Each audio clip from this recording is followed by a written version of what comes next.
Hello hello hello, नमस्ते। कैसे हैं आप सब लोग? स्वागत है आप लोगों का आज की लाइव क्लास के अंदर। आज बच्चों आप देखेंगे हम चैप्टर शुरू कर रहे हैं 3A। ये आपको आईसीआई की बुक में ऐसा नहीं मिलेगा 3A। आईसीआई का चैप्टर 3 ही चल रहा है और आईसीआई का चैप्टर नंबर 3 बहुत बड़ा है बच्चों। मैंने उसे आपके लिए छोटे छोटे प्यारे पार्ट्स में बांट दिया है।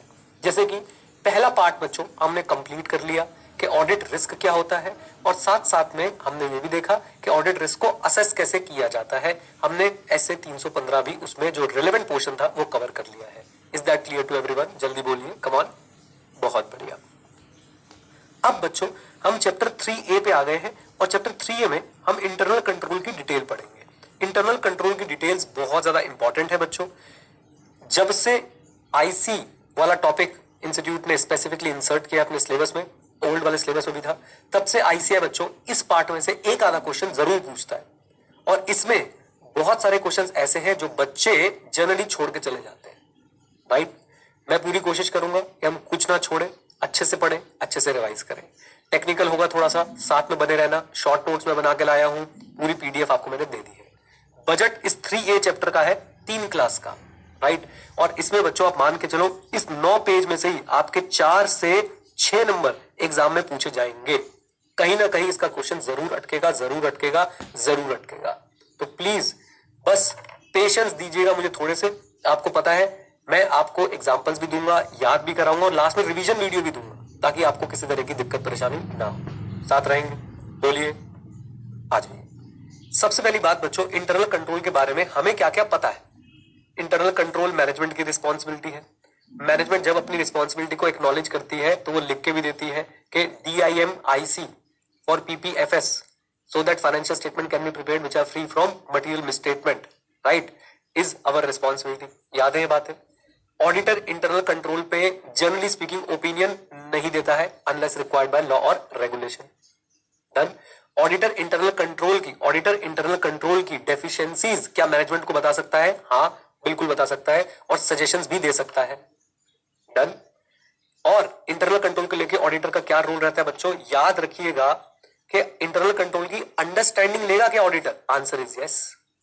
ऐसे 315 will identify and assess the risk of material misstatement. ROMM is divided into 2 parts, IR and CR. CR is the risk related to internal control. Come on, yes or no? अच्छा, एक बात मुझे बताइए, इस रिस्क असेसमेंट के basis पे ही तो auditor decide करेगा कि मुझे इंटरनल कंट्रोल की टेस्टिंग करनी है या नहीं करनी है। कम ऑन, यस और नो, है ना? अच्छा, अगर इंटरनल कंट्रोल बहुत ही शानदार लग रहा है, 315 में बहुत ही शानदार लग रहा है, तो मैं टेस्टिंग करूंगा या नहीं करूंगा? चैट ऑन कर रहा हूं, जरा बताइएगा। अगर इंटरनल कंट्रोल बहुत शानदार लग रहा है तो मैं टेस्टिंग करूंगा या नहीं करूंगा? आप मुझे बताएं प्लीज। आंसर इज यस, मैं टेस्टिंग करूंगा। यानी अब मैं टेस्ट ऑफ कंट्रोल करने वाला हूं और टेस्ट ऑफ कंट्रोल में मैं अपनी इस जो फर्स्ट फीलिंग जो मेरे को आई थी कि इंटरनल कंट्रोल अच्छा है, उसको या तो कंफर्म करूंगा या उसको डिस्पेल करूंगा। यानी या तो वो पक्की हो जाएगी या फिर पता चल जाएगा कि भाई इनका इंटरनल कंट्रोल अच्छा नहीं है, राइट। अच्छा, अगर इंटरनल कंट्रोल बच्चों अच्छा नहीं लग रहा है, इंटरनल कंट्रोल फर्स्ट अंडरस्टैंडिंग पे अच्छा नहीं लग रहा है, तो उस केस में बताइए मुझे, क्या मैं इंटरनल कंट्रोल की टेस्टिंग को छोड़ सकता हूं? आंसर इज यस, बिल्कुल छोड़ सकता हूं इंटरनल कंट्रोल की टेस्टिंग को। एक बात याद रखिएगा, क्या ऐसा भी कोई केस है जहां पे इंटरनल कंट्रोल की टेस्टिंग करनी ही करनी पड़ेगी? नंबर 1, जहां पे हमें इंटरनल कंट्रोल पे ओपिनियन देना पड़े एज पर लॉ। नंबर 2, जब कॉम्प्लेक्स ऑर्गेनाइजेशन है और उनका पूरा का पूरा सिस्टम इंटरनल कंट्रोल पे बेस्ड है, उनकी financial reporting without internal control हो ही नहीं सकती। जीरोधा ग्रो। डन। और तीसरी बात, इंटरनल कंट्रोल की टेस्टिंग में तभी करता हूं जब मुझे रेलेवेंट लगे। तो 3 ऐसे केसेस हैं बच्चों। नंबर 1, जब लॉ की रिक्वायरमेंट हो। नंबर 2, जब कॉम्प्लेक्स सिस्टम हो। और number 3, when auditor feels that it is relevant. Auditor कब फील करेगा रेलेवेंट है बाबू? ऑडिटर तब फील करेगा जब उसकी प्रोफेशनल जजमेंट में उसे लगता है कि भाई इंटरनल कंट्रोल जो है वो अच्छा है, तो चलो टेस्ट कर लेते हैं ताकि मैं अपने सब्सटैंटिव प्रोसीजर थोड़े से क्या कर पाऊं, कम कर पाऊं। इज दैट क्लियर बच्चों? जल्दी बोलिए। ये सारी नॉलेज, ये सारी की सारी नॉलेज मेरे प्यारे प्यारे बच्चों, क्या हमें पहले से है? बोल दो हाँ, कहना बोल दो, यस और नो। यस। अब हम यहां से बिल्ड अपॉन करना शुरू करेंगे आईसी की डिटेल को। आइए जरा साथ में जुड़िए प्लीज। सबसे पहला टॉपिक है meaning of internal control. I hope कि आप सबको ये अच्छी तरह आता है। बोल दीजिए हाँ के ना। बेसिक्स में ही हमने कवर कर लिया था, क्विक रिवीजन आपको दे देता हूं बच्चों। इंटरनल कंट्रोल की डेफिनेशन में क्या लिखा है? It is the process which is design, implemented and maintained by TCWG management and other personnel to provide reasonable assurance. क्या ये बात भी हमें पता है कि इंटरनल कंट्रोल सिर्फ कौन सी एश्योरेंस प्रोवाइड करता है बच्चों? जल्दी बोलो। रीजनेबल एश्योरेंस प्रोवाइड करता है। So internal control provide reasonable assurance चार बातों को लेके: financial reporting, operation, safeguarding of asset and compliance with law and regulation. Right? तो आपकी फाइनेंशियल रिपोर्टिंग रिलायबल होगी, ऑपरेशंस आपके इफेक्टिव और एफिशिएंट होंगे, आप एसेट्स को सेफ गार्ड कर पाएंगे और साथ साथ में लॉ और रेगुलेशन से कंप्लाई कर पाएंगे। ओके, एक बात बताइए, क्या ऑडिटर को सारे इंटरनल कंट्रोल्स को कंसिडर करना होता है? Answer is no. Auditor needs to consider only the internal control related to financial reporting. Done? बोलिए, आ जाइए बच्चों। देन इधर देखिए जरा ध्यान से प्लीज। ये सेकंड लाइन अभी के लिए मत पढ़िएगा, थोड़ी देर में अपने आप समझ आ जाएगी। अब जरा ध्यान से, थर्ड लाइन भी काम की नहीं है, बस ये समझ लीजिए कि इंटरनल कंट्रोल बच्चों क्या हर एंटिटी के लिए एक ही तरह का इंटरनल कंट्रोल हो जाएगा, या उसके नेचर, साइज, ऑपरेशंस पे इंटरनल कंट्रोल डिपेंड करेगा? उसके नेचर, साइज, ऑपरेशन पे इंटरनल कंट्रोल डिपेंड करेगा। ये दोनों लाइन आपके काम की नहीं। अब आगे आ जाते हैं, सबसे पहला पॉइंट पढ़ते हैं बेनिफिट्स ऑफ अंडरस्टैंडिंग आईसी। हाँ जी, सबसे पहला पॉइंट क्या पढ़ने वाले, जल्दी बताइए। Benefits of understanding what? IC. बहुत सिंपल सी बात है, मैंने यहां पे लिख दी है, इधर देखो प्लीज। पहला सिंपल क्वेश्चन है बच्चों, और इसमें सिर्फ इतना लिखने के ही आपको 3 नंबर मिल जाएंगे कि इंटरनल कंट्रोल को समझने के क्या फायदे हैं। तो ऐसा क्वेश्चन आए तो भूमिका में आप पहले इंटरनल कंट्रोल का डेफिनेशन लिख के आए और उसके बाद ये 3 बेनिफिट लिख के आ जाए, आपको 3 नंबर मिल जाएंगे। सबसे पहली बात, इंटरनल कंट्रोल आपकी मदद करता है किसमें? पोटेंशियल मिस स्टेटमेंट ढूंढने में। इधर देखो बच्चों, इधर देखो, आपने एक कंपनी के इंटरनल कंट्रोल की अंडरस्टैंडिंग ली और आपको यह पता चल गया कि भाई इनकी जो सेल रिकॉर्ड होती है ना, कभी कभी 2-2, 3-3 बार भी हो जाती है। नाउ क्या आपको इससे अंदाजा लग रहा है? There might be some material misstatement और some misstatement in the revenue. Right? तो इंटरनल कंट्रोल की अंडरस्टैंडिंग आपको हेल्प करती है पोटेंशियल मिसस्टेटमेंट्स को आइडेंटिफाई करने में। बोलिए, किसको आइडेंटिफाई करने में? पोटेंशियल मिसस्टेटमेंट को आइडेंटिफाई करने में। First advantage, identify potential misstatements. ये समझ भी आई बच्चों सबको? मैं एक बार दोबारा बोल देता हूं। जब आप एक आईसी की अंडरस्टैंडिंग ले लेते हैं, आपको पता चल जाता है कहां कहां पे गड़बड़ होने के चांस है। एग्जैक्टली यही बोल रहा हूं, you are in a position to identify the risk of material misstatement. गड़बड़ होने के चांस आपको पता चल जाते हैं। Is that clear? जल्दी बोलिए। आइए, दूसरी बात, आप ऐसे फैक्टर्स को आइडेंटिफाई कर सकते हो which are going to effect the risk of material misstatement. Example देखो, अगर एक कंपनी के पास इंटरनल कंट्रोल में सेग्रीगेशन ऑफ ड्यूटीज नहीं है, क्या नहीं है? सेग्रीगेशन ऑफ ड्यूटी नहीं है, मुझे बताइए, इंप्लॉय फ्रॉड के चांसेस ज्यादा है या कम है? इंप्लॉय फ्रॉड के चांसेस ज्यादा है या कम है? ज्यादा है। सेग्रीगेशन ऑफ ड्यूटी क्या होता है? मैंने कई बार बता दिया, एक ही ट्रांजैक्शन के डिफरेंट एस्पेक्ट्स को, एक ही ट्रांजैक्शन के डिफरेंट एस्पेक्ट को जब हम अलग अलग लोगों को दे देते हैं, उसे बोलते हैं सेग्रीगेशन ऑफ ड्यूटी। जो पैसे रिसीव करेगा वो रिकॉर्ड नहीं करेगा, जो रिकॉर्ड करेगा वो गुड्स इशू नहीं करेगा। Come on. लेकिन अगर तीनों काम एक ही व्यक्ति के हाथ में हो तो मुझे बताइए, क्या बच्चों यहां पे फ्रॉड के चांसेस बढ़ जाते हैं? Answer is yes. तो जब आप इंटरनल कंट्रोल की अंडरस्टैंडिंग ऑब्टेन करते हैं, आपको वो फैक्टर्स पता चल सकते हैं जिनका डायरेक्ट इंपैक्ट रोमम पे आता हो। पहला, रोमम आइडेंटिफाई करने में हेल्प करते हैं। दूसरा, रोमम किस चीज का हो सकता है? अब बताइए यहां पे किस चीज का रोमम हो सकता है? रोमम बिकॉज ऑफ फ्रॉड हो सकता है, risk of material misstatement because of fraud हो सकता है। कम ऑन, यस और नो? आ जाइए। और तीसरा, ये तो बच्चों याद नहीं करोगे तो भी सपने में बोल दोगे कि भाई इंटरनल कंट्रोल की अंडरस्टैंडिंग के बाद ऑडिटर को हेल्प मिलती है NET of further audit process design करने में। कम ऑन, बोल दो बोल दो, आ जाओ जी प्लीज। तो ये 3 बातें बच्चों, 3 नंबर के लिए 3 बातें क्या आप याद कर सकते हैं?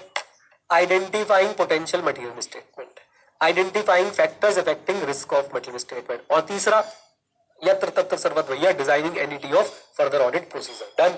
बोलिए बोलिए। अच्छा, ये जो बच्चों मैंने इस वाले केस में रेड से चीजें लिखी ना, ये एग्जांपल्स है, ये आपको लिखने की जरूरत नहीं है, ये एग्जांपल्स है सिर्फ। एग्जांपल जैसे कि पोटेंशियल मिसस्टेटमेंट में बता दिया कि आपको ओवर स्टेटमेंट या अंडर स्टेटमेंट का रिस्क पता चल जाएगा अकाउंट्स रिसीवेबल में। अगर मैंने बोला कि फैक्टर्स अफेक्टिंग रोमम, तो अगर सेग्रीगेशन ऑफ ड्यूटी नहीं है तो रिस्क ऑफ एम्प्लॉय फ्रॉड जो है वो बढ़ जाएगा। डन? डन? चलिए जी, अब चलते हैं बच्चों अपने नेक्स्ट क्वेश्चन पे। हमारे 2 क्वेश्चन तैयार हो चुके हैं। क्वेश्चन नंबर 1, इंटरनल कंट्रोल की डेफिनेशन लिख लेंगे, बोलिए हाँ के ना।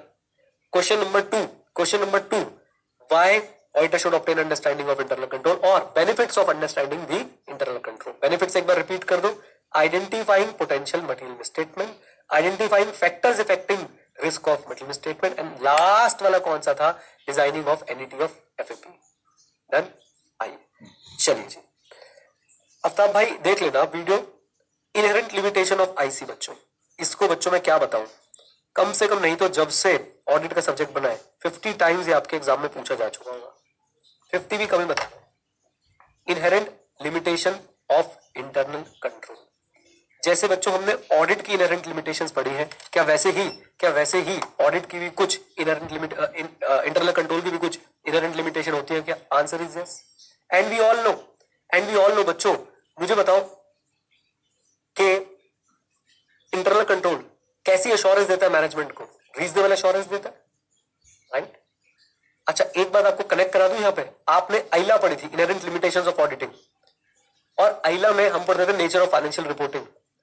वहां पे भी ये बात लिखी है, वहां पे ये ऑडिट के पॉइंट ऑफ व्यू से लिखी है कि भाई ऑडिटर फाइनेंशियल स्टेटमेंट्स का ऑडिट करता है, फाइनेंशियल स्टेटमेंट आईसी से बनते हैं और आईसी में भी तो दिक्कतें हो सकती है, यस और नो?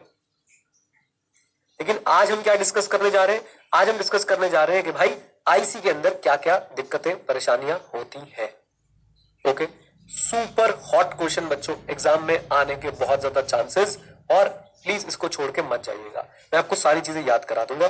कितने पॉइंटर्स है हमारे पास, देखो मैंने सबके लिए यहाँ पे चीजें लिखी हुई है, मैंने सारे एग्जाम्पल्स भी लिखे हुए हैं, आपको टेंशन लेने की जरूरत नहीं है, सब कुछ याद कराऊंगा, एग्जाम्पल्स बताऊंगा, रिवाइज कराऊंगा। नंबर 1 क्वेश्चन कैसे आएगा? Briefly discuss the inherent limitation of internal control.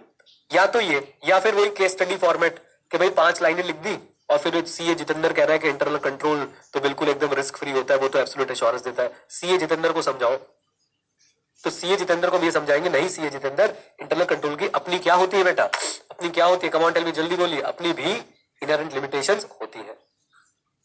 Done, बोलिए। अब देखो जरा, सबसे पहला बच्चों, सबसे पहली लाइन जो यहाँ पे लिखी है ना, वो मैंने दोबारा उतारी नहीं है, क्यों? ये आईसीआई ने मजाक किया है हमारे साथ, वो देखो कैमरा, आपके साथ मजाक हुआ है।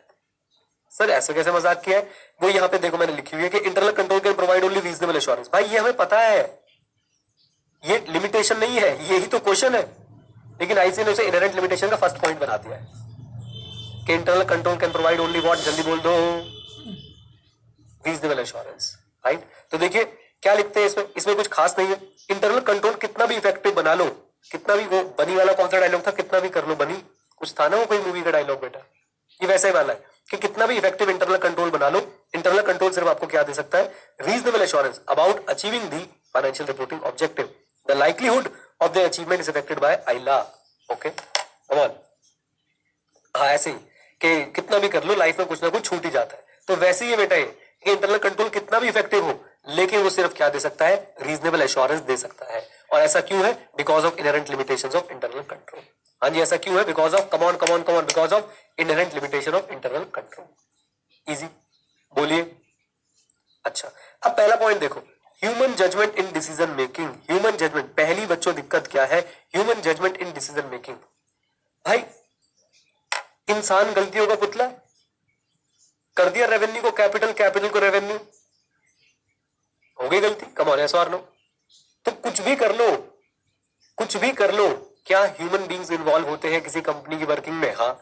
और ह्यूमन बीइंग्स इन्वॉल्व है तो क्या ह्यूमन से गलती होने के चांसेस है? हाँ, राइट? तो देखिए पहला पॉइंट हमारा क्या आता है कि भाई human judgement in decision making. हो सकता है कोई रॉन्ग क्लासिफिकेशन कर दे, कोई रॉन्ग अमाउंट पोस्ट कर दे, बीवी से लड़के आया था, कर दी एंट्री इधर उधर।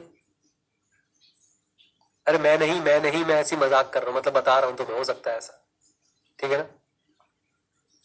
आ जाओ प्लीज। हाँ जी, देन उसके बाद बच्चों पहला पॉइंट, अच्छा आप समझ रहे हैं कि फर्स्ट पॉइंट इन्होंने दिया है कि IC can provide only reasonable assurance. Yes we know, तो ये पहला पॉइंट तो बल्कि इनकी इंट्रोडक्शन में होना चाहिए था कि भाई आईसी कितना भी अच्छा बना लो, वो रीजनेबल एश्योरेंस ही दे सकता है because of inherent limitation of internal control. Now what is the first inherent limitation of control बेटा? Human judgement in decision making. Come on, yes और नो?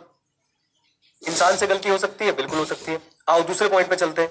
दूसरा पॉइंट क्या? Lack of understanding the purpose. ये बहुत interesting है, इधर देखो बच्चों, कंपनी ने एक सिस्टम बना रखा है कि जितनी भी हाई वैल्यू ट्रांजैक्शंस हो वो अलग से शाम को एक जगह पे इकट्ठी हो जाए, उसका प्रिंट आउट लेके फाइल में लगाना है। या कितनी जितनी भी रिलेटेड पार्टी के साथ ट्रांजैक्शन हो, या जितनी भी रेड फ्लैग ट्रांजैक्शन हो, रेड फ्लैग मतलब जिसमें कुछ गड़बड़ नजर आ रही हो, वो सारी ट्रांजैक्शन रात को अलग से जो है एक जगह पे आ जाएगी, उसका प्रिंट आउट लेना है। अब प्रिंट आउट तो लेना है, लेकिन भाई जो रोज प्रिंट आउट लेता है उसे अकल नहीं है 2 पैसे की, वो प्रिंट आउट लेता है फाइल में लगाता है, प्रिंट आउट लेता है फाइल में लगाता है। अरे भाई उसको एनालाइज भी करना है, अरे भाई ये भी देखना है कि उसकी वजह से कहीं फ्रॉड तो नहीं हो रहा है। अब ये बताइए कि अगर इंटरनल कंट्रोल का पर्पस ही नहीं पता जो व्यक्ति उस सीट पे बैठा हुआ है, तो मुझे बताओ इंटरनल कंट्रोल सक्सेसफुल रहेगा क्या? वो 6 महीने बाद उठ के आ रहा है, सर ये प्रिंट आउट का करना क्या है, तब तक भाई साहब 25 फ्रॉड करके जा चुके कस्टमर आपके साथ। हेलो, फिर से समझिए मेरी बात को। At times because of lack of proper training, at times because of lack of proper training, the person who is actually a part of internal control system does not know the purpose of the internal control system, and this defeats the purpose of the internal control. Come on, this defeats the purpose of the internal control. Is that clear? जल्दी बोलिए, हिंदी में बोल देता हूँ। हाँ, तो कभी कभी क्या होता है बेटा, इंटरनल कंट्रोल का पार्ट है एक व्यक्ति, लेकिन उसे इंटरनल कंट्रोल का पर्पस ही नहीं पता कि ये एक्सेप्शनल एंट्रीज क्यों निकल के आ रही है, इनका करना क्या है। मैंने वो बस रोज शाम को प्रिंट आउट लेता है और लगा देता है। कम ऑन, बोलिए। आप इसको ऐसे समझो, फैक्ट्री में एक सायरन बजा कि भाई कुछ खतरा है, वो सायरन बजा, उसमें अरे बहुत ही बढ़िया, अच्छा लग रहा है सायरन बजने में, बजने दो। जबकि कायदे से क्या होना चाहिए था भाई, उसको अलर्ट करना चाहिए था सबको, भैया कुछ गड़बड़ हो गई है, लेकिन उसको पर्पस ही नहीं पता कि इसके सायरन का पर्पस क्या है। इसका कारण क्या होता है? Lack of proper training, incompetent employees. Come on, yes और नो? आ जाओ बच्चों, आ जाओ। तो 2 चीजें हो गई हमारे पास, human judgement in decision making, lack of understanding of the purpose. मैंने यहाँ पे एग्जांपल भी दिए, ये एग्जांपल्स आपको एग्जाम में कोट करने की जरूरत नहीं है बच्चों। जैसे कि एक्सेप्शन रिपोर्ट। एक्सेप्शन रिपोर्ट क्या होती है? जो रेड फ्लैग ट्रांजेक्शन है उनकी अलग से एक रिपोर्ट बन जाती है। Highlighting unusual transaction, user have no idea that the importance of high value transaction, he just take it as a routine transaction. वो कहते हैं ये तो रूटीन वर्क है, he just take as a routine work, कि अच्छा रोज रात को मेरे पास एक कॉपी आती है, मैं उसको चेक करके उस पर साइन करके रख देता हूँ। Is that clear? बोलिए, आ जाओ जी, आ जाओ। तीन इनहेरेंट लिमिटेशन बता दो बेटा। Human judgement in decision making, lack of understanding of the purpose, और ये तुमने पढ़ लिया है main point, internal control can provide only reasonable assurance. अगला पॉइंट देखिए, judgement by management in control design.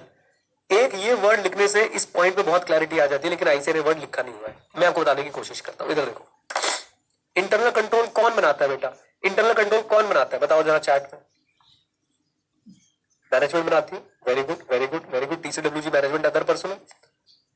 Management भी तो भाई एक रिस्क को देखती होगी। कमान, मैनेजमेंट भी तो क्या करती होगी? एक रिस्क को देखती होगी। उस रिस्क को देखने के बाद, ध्यान सुनो मेरी बात को, रिस्क को देखती होगी। उस रिस्क को देखने के बाद, मेरे साथ, उस रिस्क को देखने के बाद वो क्या करती होगी? समझती होगी कि भाई इसके लिए कैसा कंट्रोल चाहिए और कितना कंट्रोल चाहिए, कैसा कंट्रोल चाहिए और कितना कंट्रोल चाहिए। मतलब मान लो एक ट्रांजैक्शन है, अच्छा इस पे हमें 2 लोग लगेंगे, सेग्रीगेशन ऑफ ड्यूटी हो जाएगी। क्या मैनेजमेंट यहाँ पे मिस जज कर सकती है इस चीज को? मुझे बताइए, क्या मैनेजमेंट से मिस जजमेंट हो सकती है? कम ऑन, यस और नो? Answer is yes. तुम अपनी बात कर लो ना, ऑडिट का सिलेबस देख के तुम इसे फ्लावर समझे थे, ये फायर है ना बेटा? तो मिस जजमेंट हो सकती है क्या? मुझे बताओ, कम ऑन, यस और नो? यस। बहुत सिंपल सी बात है कि आपने इंटरनल कंट्रोल्स बना दिए, आपने अपनी जजमेंट के बेसिस पे, अपने एक्सपीरियंस के बेसिस बना दिए, और वो गलत हो सकते हैं। अब दूसरा एंगल भी समझिए कहीं, और मैनेजमेंट ये भी चाहती है कि भाई कहीं एक्सेसिव इंटरनल कंट्रोल ना लग जाए। क्यों भाई? एक्सेसिव इंटरनल कंट्रोल का घर पे एक गेट लगा दिया, एक ताला लगा दिया, बहुत है ना? तुमने ऊपर से लेकर नीचे तक ताले लगा दिए, लोग पागल बनाने वाले हैं तुम्हें। क्या उससे आपकी डेली का वर्क हर्ट होने वाला है? कम ऑन, यस और नो? यस। मतलब किसी ने बेल बजाई, पहले 10 लॉक खोले, वो बेचारा बाहर से फिर से खड़का जा रहा है भाई। दूसरा एग्जांपल मैं आपको देने की कोशिश करता हूं बच्चों। कभी कभी एक्सेस इंटरनल कंट्रोल की वजह से आपका डेली जो वर्क एनवायरनमेंट है वो डिस्टर्ब हो सकता है, और इस एक्सेस इंटरनल कंट्रोल की क्या कॉस्ट भी आएगी कि नहीं आएगी? कम ऑन, यस और नो? तो मैनेजमेंट की जजमेंट इन्वॉल्व होती है इंटरनल कंट्रोल्स डिजाइन करने में, और वो जजमेंट भी सब्जेक्ट टू एरर हो सकती है। क्या पता मैनेजमेंट को पता ही नहीं।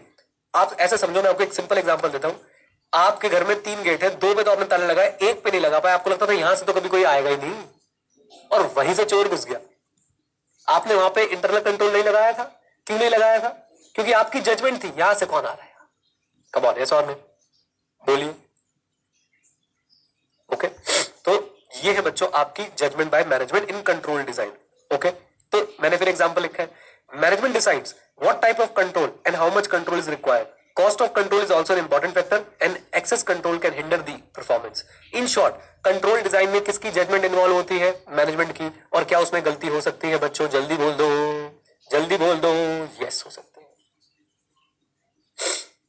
डन है। चलो, आज मैं आपको एक बात बताता हूँ। आज यार एक तो ना लोग इतने मासूम होते हैं। किसी पुणे के टीचर ने हमारी क्लासेस बाय करी और भाई अपने नाम से, अपने एड्रेस से कोचिंग सेंटर का एड्रेस दे दिया भाई ने। मतलब एड्रेस ही अलग दे देते। मैं और विंदा देख के हैरान हो गए भाई।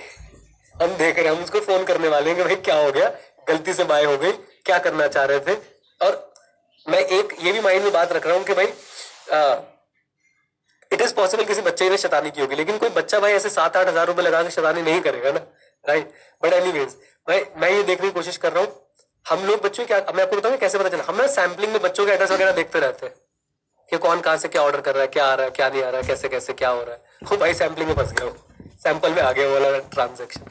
बट एनीवेज चलिए, आपको इसमें अपडेट दूंगा मैं किसने किया है काम। भाई साहब अलग लेवल पे काम चल रहा है, अलग लेवल पे। आओ, हाँ जी प्लीज। जजमेंट बाय मैनेजमेंट समझ में आ गया बच्चों? Judgement by management in control design, come on. ये इसी का हाँ बोला है कि ना बोला है तुमने? हाँ हाँ, ऐसे होता है। मैंने बोला समझ आ गया, ऐसे कर रही है। हाँ जी बच्चों, क्लियर है? जल्दी बता दो, आ जाओ। नेक्स्ट पॉइंट बच्चों, limitation in case of small entities. आप मुझे बताओ, स्मॉल एंटिटी में इंटरनल कंट्रोल स्ट्रांग होता होगा या वीक होता होगा? कम ऑन टेल मी, जल्दी बोलो। वीक होता होगा। और मैं तो कह रहा हूं कभी कभी प्रेजेंट नहीं होता होगा। लेकिन इसका काउंटर स्टेटमेंट भी है। छोटी एंटिटी में एक जो ओनर होता है उसकी पर्सनल इंटरफेरेंस है। ध्यान से सुनिएगा मेरी बातों को बच्चों, आप सुनोगे नहीं तो गड़बड़ जाएगी। छोटी एंटिटी में ओनर के पर्सनल इंटरफेरेंस है, ओनर के पर्सनल इंटरफेरेंस है। आईसी की जो कमियां है वो ओवरकम की जा सकती है। एग्जांपल देता हूं, आपके फादर साहब का बिजनेस है, आपके फादर साहब का एक छोटा सा शॉप है मान लो। अब आपके पापा की टिप्स पे रहती है हर चीज, किससे कितने पैसे लेने, किसको कितने पैसे देने, किससे क्या बात करनी है। आपके पास एम्प्लॉय होंगे लेकिन फिर भी उनके टिप्स पे रहती है, तो एम्प्लॉय को हमेशा डर बना रहता है क्योंकि आपके फादर हमेशा इंटरफेरेंस रखते हैं। यस और नो? ओनर की इंटरफेरेंस रहती है। लेकिन बच्चों यही चीज अगर बड़े बिजनेस में हो जाए कि ओनर के पास इंटरफेरेंस की पावर हो, तो मैं आपको बताऊं रक्षक ही भक्षक बन जाता है। सत्यम का केस बच्चों इसका जीता जागता एग्जाम्पल है, राइट। मैं फिर से बोलता हूं, छोटे बिजनेस में इंटरनल कंट्रोल वीक होते हैं। इंटरनल कंट्रोल या तो होते नहीं है या तो वीक होते हैं, और बहुत सारे लोग नहीं रखे जा सकते, कॉस्ट कंसिडरेशन होती है। लेकिन वहां पे ओनर की इंटरफेरेंस के कारण, इंटरनल कंट्रोल की लिमिटेशंस जो होती है वो कम हो जाती है। बट इसका मैं काउंटर स्टेटमेंट एक दे रहा हूं कि बेटा अगर और बड़े बिजनेसेस की बात करें उसमें ओनर के पास बहुत ज्यादा इंटरफेरेंस की पावर हो तो वो इंटरनल कंट्रोल बिल्कुल खराब कर देता है। Is that clear? जल्दी बोलिए हाँ के ना।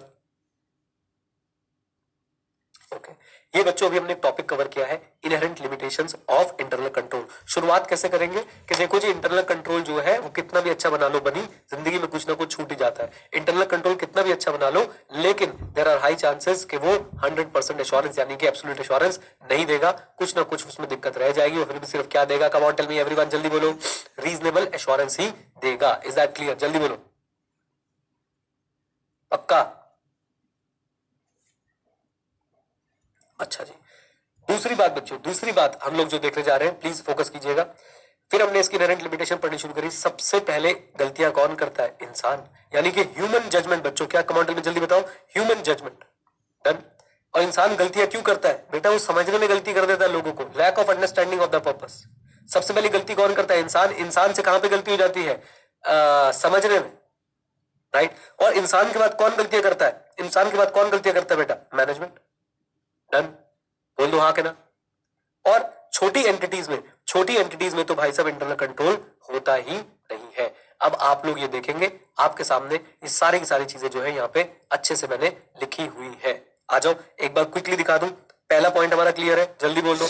Internal control can provide reasonable assurance. दूसरा पॉइंट ह्यूमन जजमेंट वाला क्लियर है अपने को, पर्पस समझ नहीं आता। तीसरा पॉइंट, उसके बाद मैनेजमेंट वाला पॉइंट हो गया, एक ये बच गया, भी कवर कराता हूं। Limitation in case of small entity हो गया। और हमारे पास एक आता है कोल्यूजन अमंग पीपल। ये पहले ही मैं आपको पढ़ा चुका हूं। कोल्यूजन क्या होती है बच्चों? मिली भगत। बोलो क्या? मिली भगत। मिली भगत क्या होती है कि एसओडी तो बना दिया लेकिन तीनों ने मिलकर फ्रॉड करने की सोच ली। बोलो हाँ क्या ना?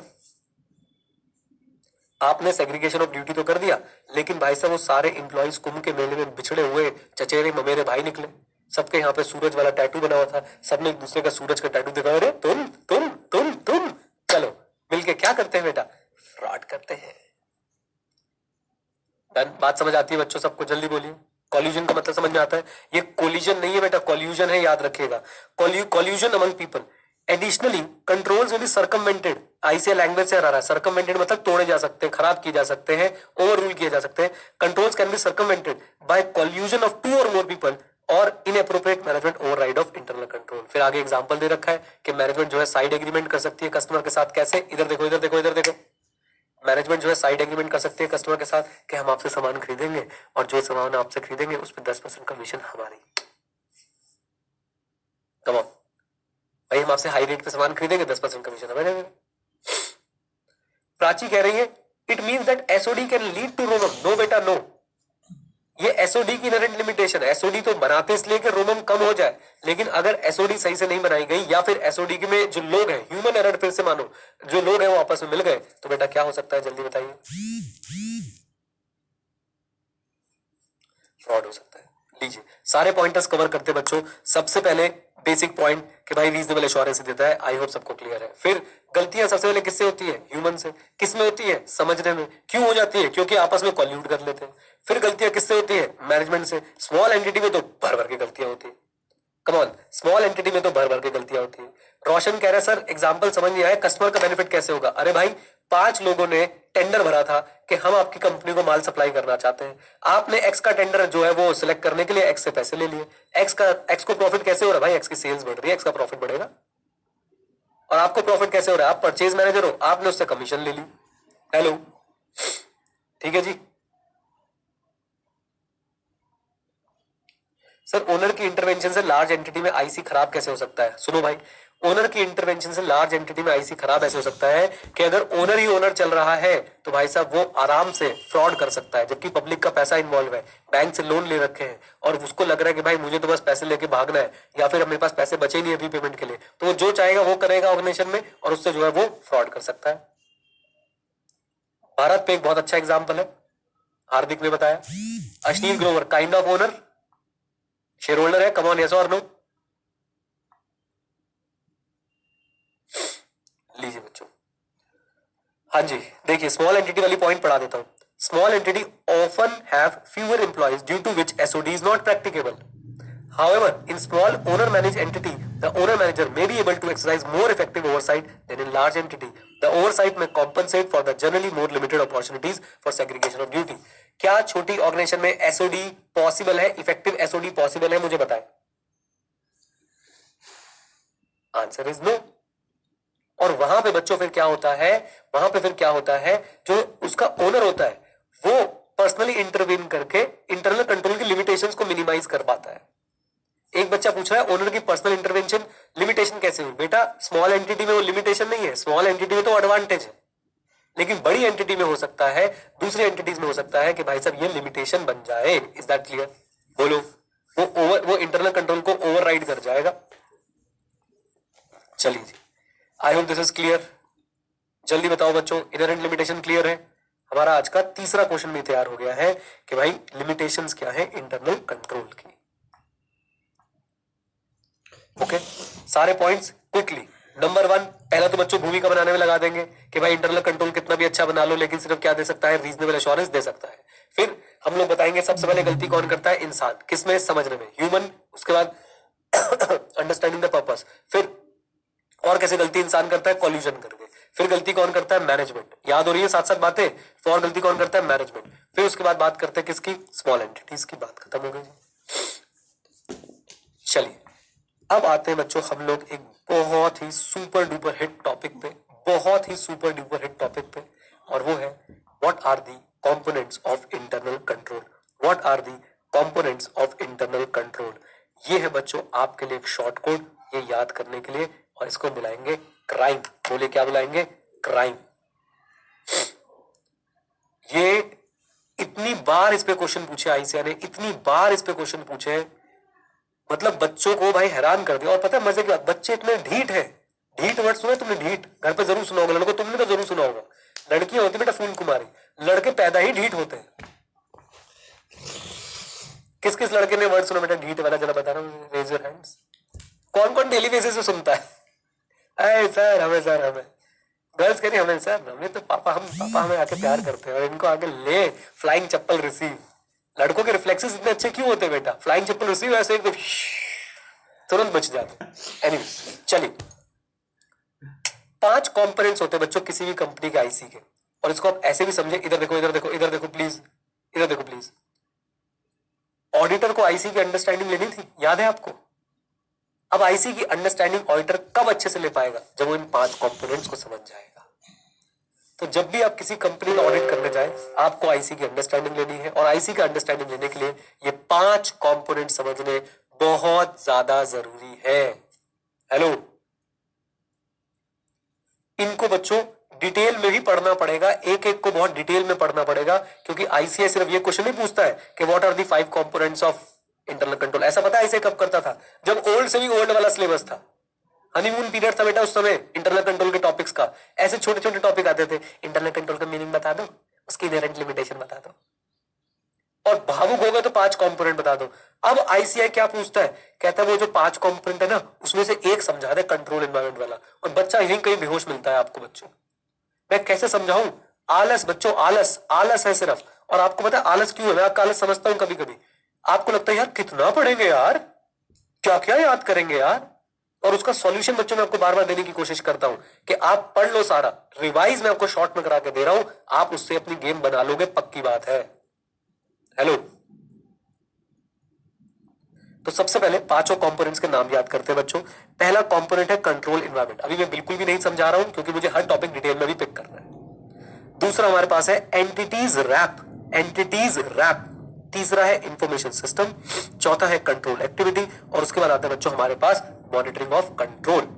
तो सी से हम लोग करते हैं कंट्रोल एक्टिविटी, आर से हम लोग करते हैं बच्चों रिस्क असेसमेंट प्रोसीजर, आई से हम लोग करते हैं इंफॉर्मेशन सिस्टम, एम से करते हैं मॉनिटरिंग ऑफ कंट्रोल, और ई से करते हैं environment, that is control environment. Done, ये आपने याद रखना है।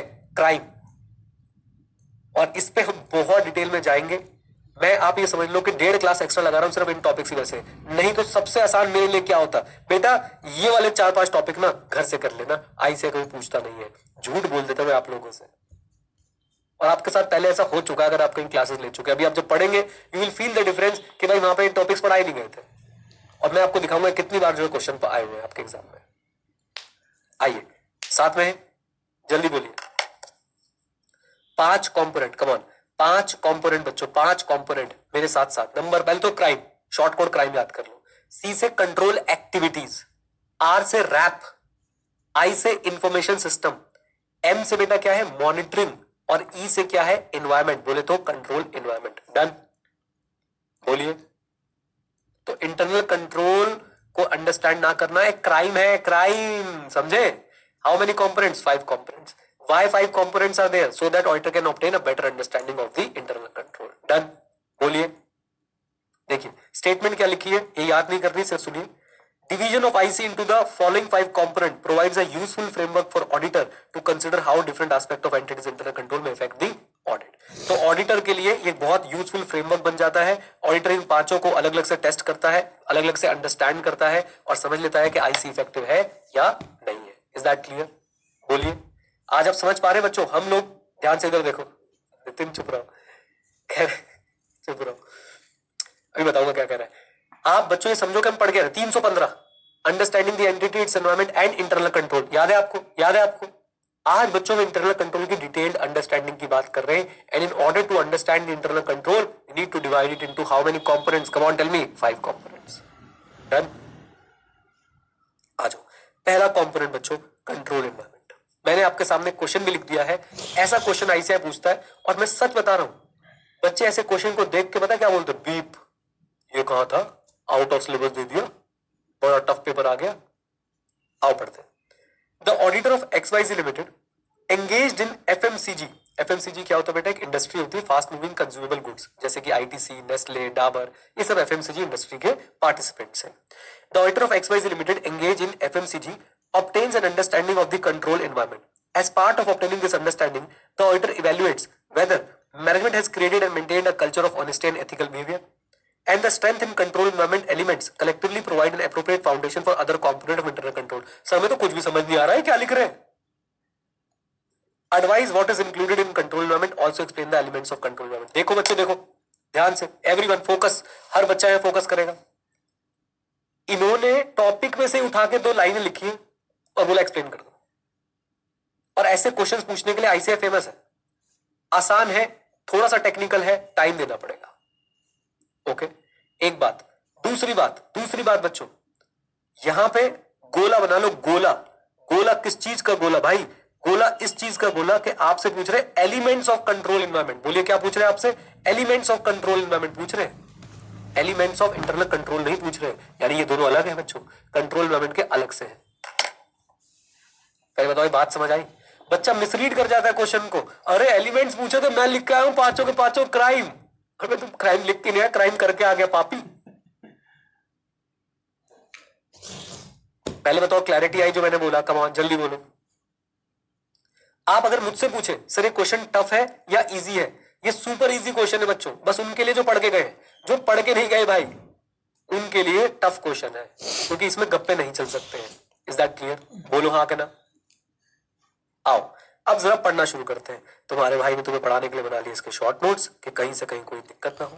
बोलो हाँ के ना। पहले मैं आपको एक देसी भाषा में एक सिंपल तरीके से कंट्रोल एनवायरनमेंट समझाता हूं। What is control environment? इधर देखो प्लीज। माहौल बोलना बच्चों मेरे साथ एक बार। माहौल। आपने कभी ऐसे सुना है यार इसके डैडी बड़े स्ट्रिक्ट हैं? और हो सकता है आपके भी हो, लेकिन कभी ऐसे सुना अरे इसके पापा कुछ नहीं कहते यार, ये रात को 11 बजे भी घर जाए इसके पापा इसका स्वागत कर। आओ आ गए युवराज है। तो ये क्या है? ये घर का कंट्रोल एनवायरनमेंट है। किसी का टाइट है, किसी का थोड़ा सा लूज है। कमारिया सॉर्ट बोल दो हाँ कहना। अब इसको लाते हैं कॉर्पोरेट लाइफ में। ये तो हो गया हमारा पर्सनल लाइफ में, कॉर्पोरेट लाइफ में जाते हैं। एक जगह पे ऐसा है कि भाई अगर किसी ने छोटा सा भी फ्रॉड कर दिया ना भाई, उसके बाद फिर मीटिंग होती है, मीटिंग बुलाई जाती है, फ्रॉड क्यों हुआ, कैसे हुआ, किसने किया, क्यों किया, अब उसको सजा दी जाएगी और एक्शन लिया जाता है। और एक ऐसा फ्रॉड कर दिया, कोई बात नहीं, छोटा मोटा चलता रहता है, किसी को नहीं बताएंगे, चल। आपने भी 2 ऑर्गेनाइजेशन देखी, दोनों का कंट्रोल एनवायरनमेंट बताओ बेटा, बताओ कैसा लगा आपको? अलग लगा कि सेम लगा? एक का स्ट्रॉन्ग लगा फर्स्ट वाले का, और सेकंड वाले का थोड़ा सा वीक लगा। अब बच्चों ये भी सोचो साथ साथ में, अपना माइंड आगे तक चलाओ।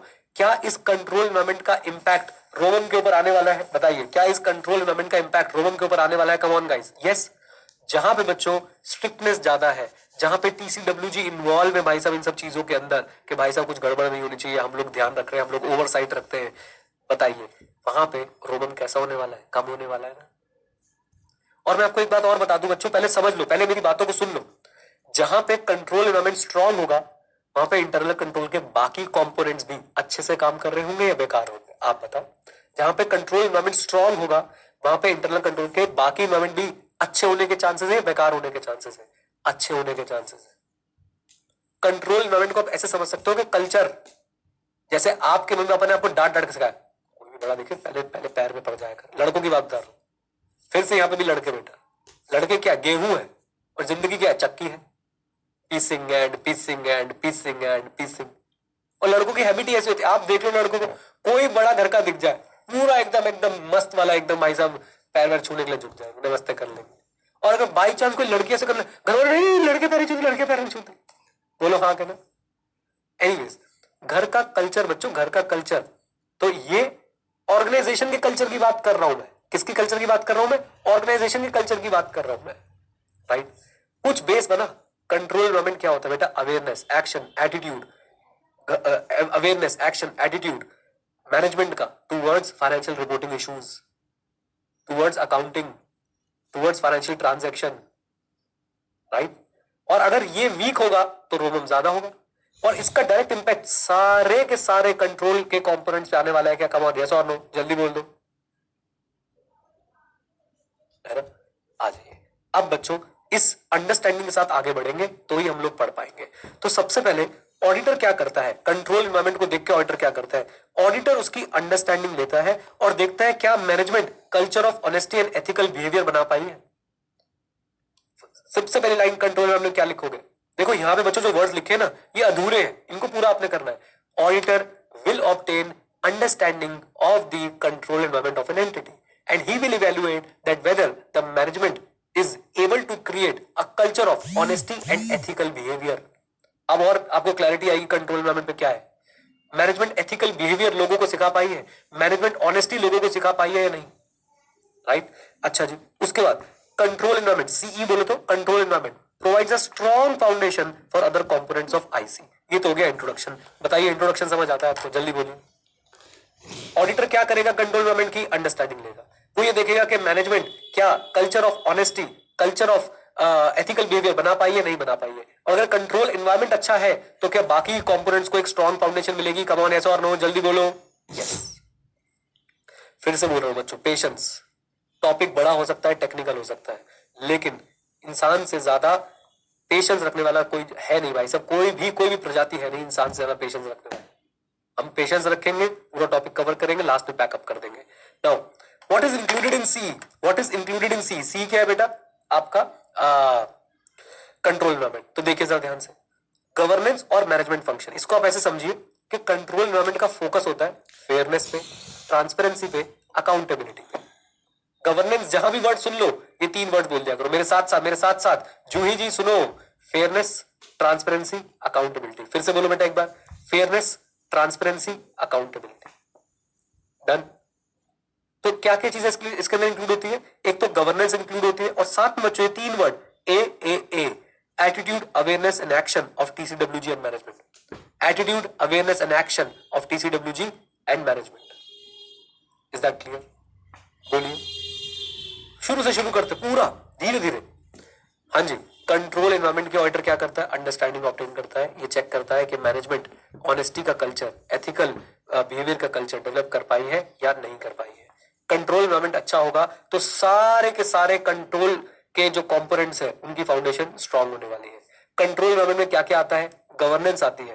कंट्रोल एनवायरनमेंट में और क्या क्या आता है, attitude awareness and action of TCWG and management आता है। Is that clear? और अब एक बात पढ़िएगा बच्चों ध्यान से, कंट्रोल एनवायरनमेंट इन्फ्लुएंस करता है कंट्रोल कॉन्शियसनेस को। सर इसका क्या मतलब है, इधर देखो, मैं आपको बच्चों के एग्जांपल देता हूं। एक बार मैं एक ऑडिट पे गया था, क्लाइंट का नाम बता देता हूं, अब तो बहुत साल हो गए, लगभग मुझे लगता है कि 18 साल हो गए, अब तो मैं सीए भी नहीं हूं। तो सुनिए मेरी बात को ध्यान से, मैं एक बार ऑडिट पे गया था और चलो क्लाइंट का नाम नहीं बताता, थोड़ा अच्छा नहीं लगेगा, अब नहीं करता मैं ऑडिट भाई। उस क्लाइंट ने हर जगह पे छोटे छोटे से ना पोस्टर्स लगा रखे थे, जैसे कि आप फोटो कॉपी कराने जाओगे ना, उस पर लिखा था कि एक फोटो कॉपी की कॉस्ट कितनी आती है। इवन जब आप पानी भी पीने जाते हो ना, पानी भी पीने, उसने वहां भाई बच्चों एक पोस्टर लगा रखा था कि जब आप एक गिलास से एक बार पानी पीते तो उसकी कॉस्ट कितनी आती है। एक मशीन थी जो कंपोनेंट्स को एक जगह से उठा के दूसरी जगह ले जाती थी, उस मशीन के ऊपर भी एक स्टिकर लगा हुआ था कि इसके एक राउंड की कॉस्ट कितनी आती है। क्या इससे कॉन्शियसनेस जाग रही है, लोग बाग कॉस्ट कॉन्शियस हो रहे हैं, लोग बाग अवेयर हो रहे हैं? कम ऑन, यस और no, come on tell me, जल्दी बोलो। यस। और बच्चों कंट्रोल एनवायरनमेंट का एक मेन काम होता है लोगों में कॉन्शियसनेस जगाना कि कंट्रोल्स इंपॉर्टेंट है, कंट्रोल्स को इग्नोर नहीं करना है, जो प्रोसेस बताया गया उसे फॉलो करना है। क्या ये बात आपको समझ आती है? कम ऑन टेल मी, जल्दी बोलिए। आप में से कुछ लोगों को लगेगा सर मतलब कंजूस एम्प्लॉयर था वो। बेटा कोई एम्प्लॉयर कंजूस नहीं होता, हर कोई अपनी कॉस्टिंग कम करना चाहता है, सिंपल सी बात है, और इससे कॉस्ट कॉन्शियसनेस जग रही थी। Is that clear? बोलिए हाँ कहना, आ जाओ। तो ऐसे ही कंट्रोल एनवायरनमेंट क्या जगाता है बेटा, कंट्रोल कॉन्शियसनेस जगाता है। कंट्रोल एनवायरनमेंट क्या जगाता है, कंट्रोल कॉन्शियसनेस। मैं आपको बताऊं कैसे होगी कंट्रोल कॉन्शियसनेस, इधर देखिए, मैनेजमेंट रेगुलर बेसिस पे कंट्रोल्स को लेकर मीटिंग करती रहती है। मैनेजमेंट रेगुलर बेसिस पे अगर किसी और कंपनी में कोई कंट्रोल में डिफेक्ट हुआ उसको डिस्कस करती है, कम्युनिकेशन प्रॉपर रखती है एथिकल गाइडलाइंस का। कैसे कंट्रोल कॉन्शियसनेस जागती रहेगी? कम ऑन, यस और नो, बोलिए हाँ कहना। ये है बच्चों हमारा कंट्रोल एनवायरनमेंट का बेसिक, ये हमारा भूमिका बन गई है। अब हम कंट्रोल एनवायरनमेंट के क्या पढ़ने जाएंगे? कम ऑन टेल मी, जल्दी बोलिए। एलिमेंट्स। साथ में आप लोग बोलिए, आ जाइए, पहले एक बार पूरा बेसिक रिवाइज कर ले कंट्रोल एनवायरनमेंट का, ऊपर से पढ़ते हुए आते हैं। हम लोग क्या पढ़ रहे हैं? आईसी। आईसी के कितने एलिमेंट होते हैं? 5। कम ऑन, आईसी के कितने एलिमेंट है? 5। Crime, control activity, risk assessment, information system, monitoring and E control environment. Right, हमने कहां से पढ़ना शुरू किया? ई से, कंट्रोल एनवायरनमेंट से। कंट्रोल एनवायरनमेंट बच्चों, ऑडिटर क्या करेगा? अंडरस्टैंडिंग लेगा कंट्रोल एनवायरनमेंट की। वो ये जानेगा कि मैनेजमेंट ने कल्चर ऑफ ऑनेस्टी और एथिकल बिहेवियर बनाया है या नहीं बनाया है। अच्छा कंट्रोल एनवायरनमेंट स्ट्रॉन्ग फाउंडेशन देता है अदर कंपोनेंट्स के लिए। कंट्रोल एनवायरनमेंट के अंदर क्या क्या आता है? एक वर्ड याद रख लो, गवर्नेंस और ट्रिपल ए। ट्रिपल ए क्या है बेटा? Attitude, awareness and action of TCWG and management. Right, control environment किसको इन्फ्लुएंस करता है? कंट्रोल कॉन्शियसनेस को इन्फ्लुएंस करता है। देन अब आते हैं इसके क्या एलिमेंट्स, कि कंट्रोल एनवायरनमेंट के अंदर क्या क्या जो है वो एलिमेंट्स होते हैं। बहुत आसान है, थोड़ी सी हिम्मत रखेंगे याद हो जाएगा। ओके ओके, आ जाओ बच्चों, इधर देखो। एक बच्चा कह रहा सर क्राइम ना यहाँ पे भी लिख दो, कॉम्पोनेंट्स में, कॉम्पोनेंट्स में भी लिख दूंगा मैं। चलो लिख दूंगा मैं, अभी देखो बेटा, इधर देखो प्लीज, एवरीवन फोकस करिएगा। क्या क्या एलिमेंट होते हैं? पहला बच्चों, communication and enforcement of integrity and ethical value.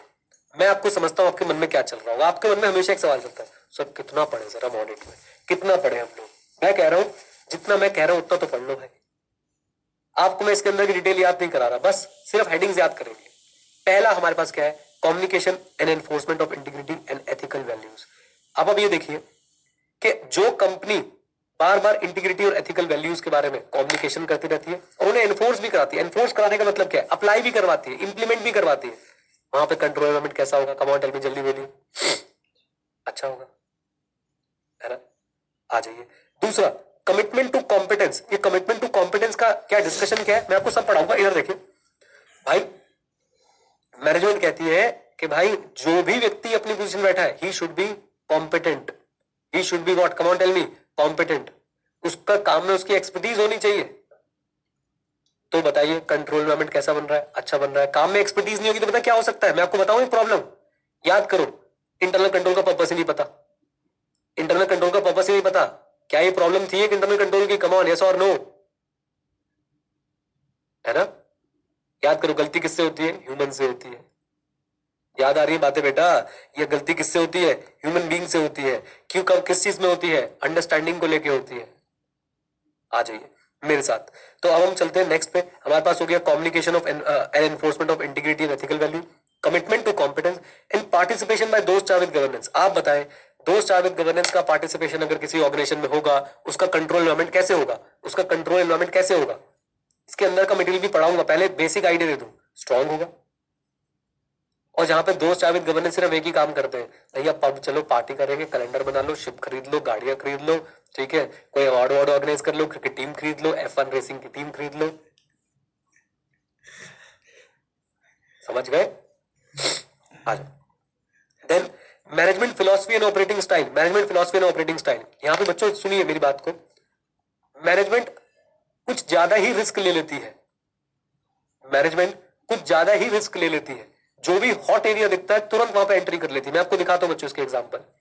हम लोग बार बार बोलते हैं यार ये बैंक्स वैंक्स क्रिप्टो करेंसी में क्यों नहीं आ जाते? भाई क्रिप्टो करेंसी भी अनसर्टेन एरिया है। आप उसमें देखिए कितनी वोलेटिलिटी है, कोई बेस नहीं पता किसी को। और आप कहते हो क्रिप्टो सेफ है, सेफ है, सेफ है। मुझसे बाद में लड़ लेना, लेकिन अभी तक हमने कितने केसेस देख लिए, इसका एक क्रिप्टो वॉलेट हैक हो गया, उसका क्रिप्टो वॉलेट को पासवर्ड भूल गया, ये हो गया, फलाना हो गया। किसके पास जाओगे? हाँ या ना? अब आप बताओ, जो कंपनी अचानक से कूद पड़े, अरे हम तो भाई क्रिप्टो के साथ भी बिजनेस करने को तैयार है, ले आओ क्रिप्टो, ले आओ क्रिप्टो, ले आओ। ऐसी मैनेजमेंट बच्चों, यानी कि कहीं ना कहीं यहाँ पे जो है वो गड़बड़ चल रही है। इनका कंट्रोल एनवायरनमेंट वीक है, एक्स्ट्रा ऑर्डिनरी रिस्क ले रही है, लेविश खर्चा कर रही है। आप क्या बताओ मैं आपको, चलो छोड़ो उस पर नहीं जाते, बट लेविशली खर्चा कर रही है। मुझे बताओ बेटा, वहां पे आपको मैनेजमेंट कैसी लग रही है? वहां पे कंट्रोल एनवायरनमेंट कैसा लग रहा है? वहां पे कंट्रोल एनवायरनमेंट जो है वो क्या लग रहा है आपको? वीक लग रहा है। डन।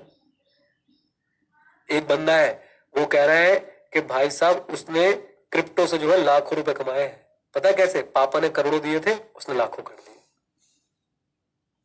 अब समझ आया कि नहीं आया? तो प्लीज इधर देखिए, प्लीज इधर देखिए।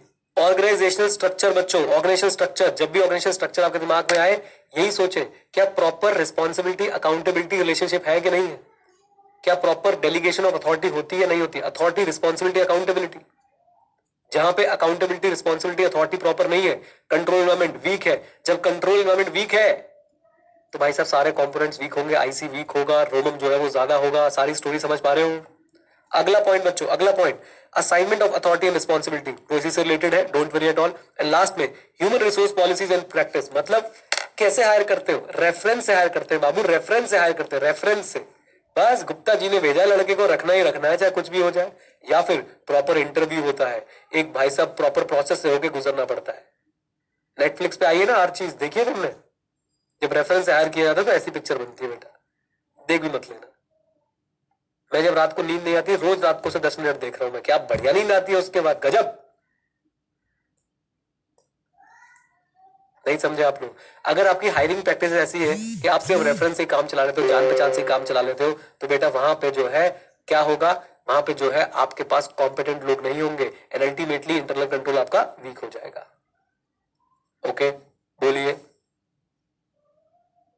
चलो जी, अब इन सबको बच्चों रीडिंग भी करेंगे, छोड़ेंगे नहीं भाई, छोड़ेंगे नहीं। एलिमेंट्स बहुत इंपॉर्टेंट है, एग्जाम में क्वेश्चन आ चुका है। एलिमेंट्स बताओ। पहला एलिमेंट बहुत आसान है, communication and enforcement of integrity and ethical value. मुझे आप बताइए बच्चों, अगर एक कंपनी रेगुलरली कम्युनिकेट करती रहती है, एनफोर्स कराती रहती है इंटीग्रिटी एंड एथिकल वैल्यू, तो उस कंपनी का आईसी स्ट्रांग होने वाला है। जल्दी बोलो हाँ के ना? Answer is yes. These are essential elements that influence effectiveness and design and administration and monitoring of controls. कोई काम की लाइन नहीं, आपको जो याद आए आप वो लिखाना, छूट है मेरी तरफ से, बस एक लाइन में डिस्क्राइब करके आ जाना। कर सकते हो? बोलो, आ जाओ। दूसरा point, commitment to competence, matters such as management consideration of the competence level of particular jobs and how these level translate into requisite skill and knowledge. कोई आपके ऊपर प्रेशर नहीं, जो लाइन याद है लिख के आ जाना, बस याद रखना कि competent person should be there for every job. मैं आपके ऊपर एक्स्ट्रा प्रेशर डालना ही नहीं चाहता, हेडिंग्स याद होनी चाहिए। पहला क्या था बेटा? Communication, enforcement of integrity and ethical values. दूसरा क्या है? Commitment to competence. ओके, बोलो हाँ कहना। तीसरा बच्चों पॉइंट इंपॉर्टेंट है, participation by those charged with governance. जरा ध्यान से देखें, अगर ये वाले एट्रीब्यूट्स यानी कैरेक्टरिस्टिक है टीसीडब्ल्यूजी में, तो कंट्रोल एनवायरनमेंट अच्छा होगा। फॉर एग्जांपल, टीसीडब्ल्यूजी और मैनेजमेंट अलग होने चाहिए। टीसीडब्ल्यूजी और मैनेजमेंट क्या होने चाहिए? कमांड में जल्दी बताओ। अलग होने चाहिए। अच्छा, दूसरा उनका एक्सपीरियंस। आप सोचो, आपने किसी को इंडिपेंडेंट डायरेक्टर रखा है, उसे बाहर भाई साहब जो है वो पान का ठेला लगाता है। I am not against the पान के ठेला लगाने वाला, बट उसका रिक्विजिट एक्सपीरियंस नहीं है ना। तुम चला रहे हो फिनटेक, पान के ठेले से किसी व्यक्ति को उठाया, तुमने उसको भाई साहब इंडिपेंडेंट डायरेक्टर बना दिया, क्या उसका एक्सपीरियंस और स्ट्रेचर जो है वो सही है, रिक्वायर्ड है, ये मतलब एज पर दी ऑर्गेनाइजेशन है? Answer is no. अच्छा जी, then extent of their involvement and information they receive and scrutiny of activity, कितना वो इन्वॉल्व होते हैं, क्या वो इंफॉर्मेशन रिसीव करते हैं और कैसे वो एक्टिविटीज की स्क्रूटनी करते हैं।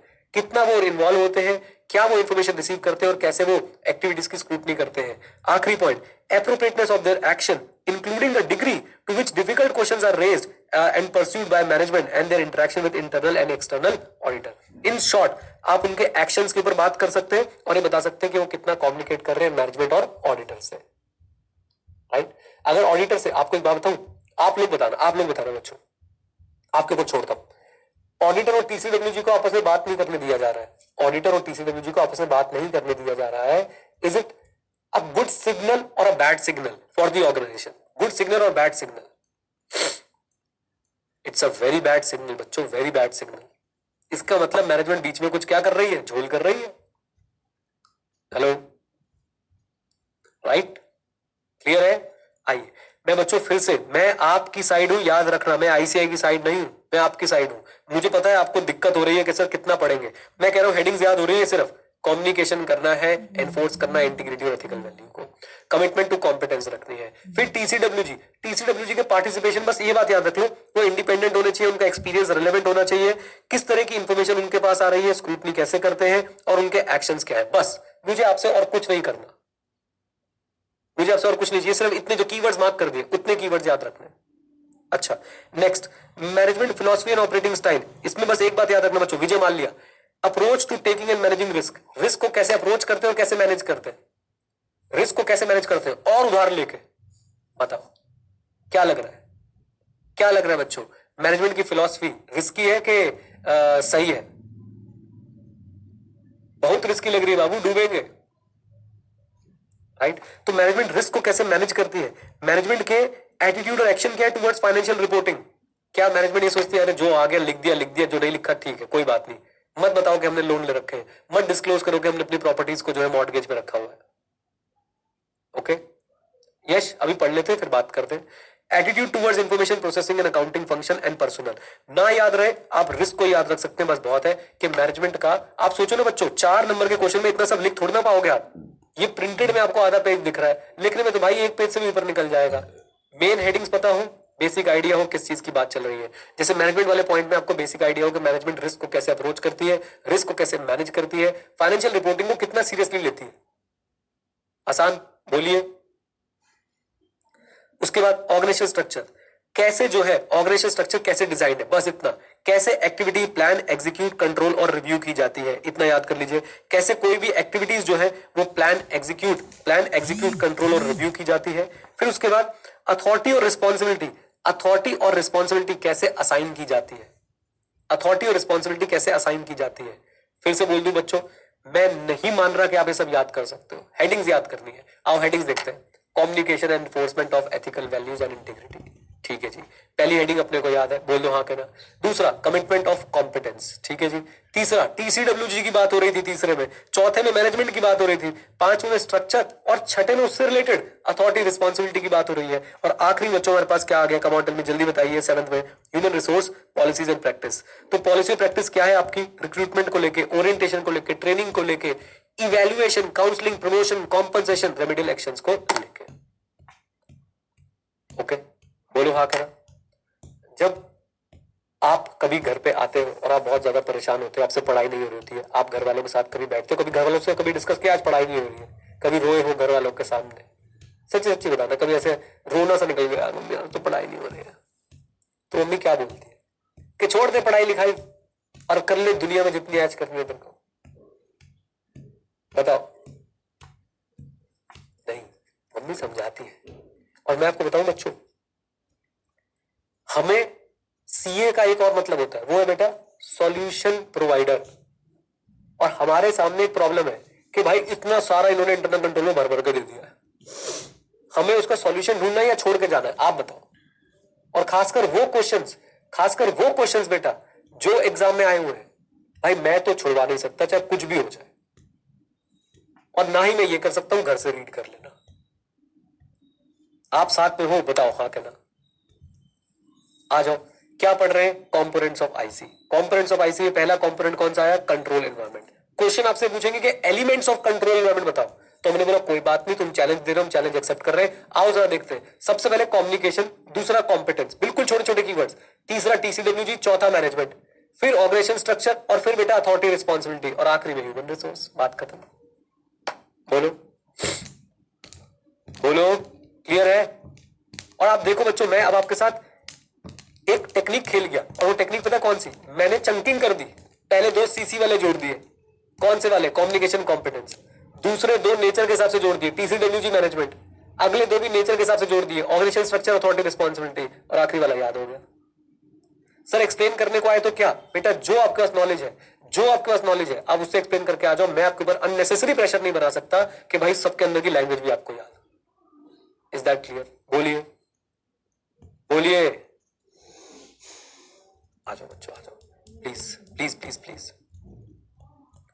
ये क्वेश्चन भी एग्जामिनर का फेवरेट क्वेश्चन रहा है, ये कॉन्सेप्चुअल क्वेश्चन है। इधर देखिए बच्चों, क्या आपने अगर एक अच्छा कंट्रोल एनवायरनमेंट बना दिया तो क्या वो आपको एब्सोल्यूट एश्योरेंस दे देगा कि फ्रॉड नहीं हो सकता? आप बताओ मुझे भाई, ये तो हमारी जिंदगी में एब्सोल्यूट नाम का तो कुछ है ही नहीं। सीए स्टूडेंट ऑडिट पढ़ने के बाद जब आई लव यू बोलता है तो ये बोलता है कि रीजनेबली एश्योरेंस दे रहा हूं भाई, फ्यूचर में कुछ नहीं पता है ना बेटा। तो वही तो बात है। अब देखो यहां पे देखो लैंग्वेज कैसे खेलेंगे।